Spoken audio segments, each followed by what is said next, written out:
Prophet Muhammad, and they throw certain false allegations on him that he was a warlord, that he was about war and fighting and womanizing. What do we have to say?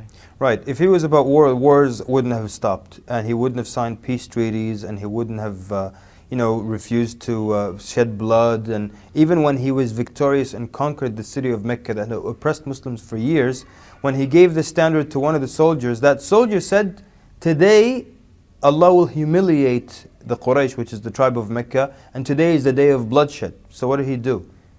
He took the standard from him and gave it actually to his son, Qais, the son of Sa'd ibn Ubadah. So the truth is then, if he wanted war, well, keep spilling blood.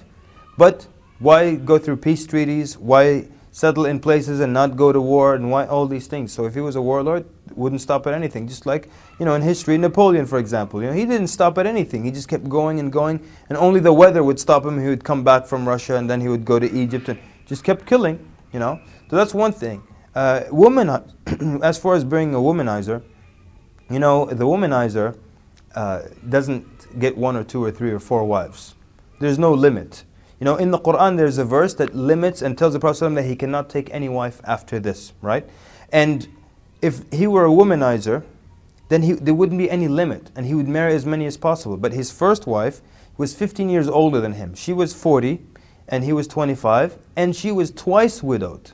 A womanizer doesn't marry someone like that. They marry a young girl who's still a virgin, things like that. He stayed with her for 15 years. Now again, a womanizer wouldn't stay with one woman for that long. They just keep getting married.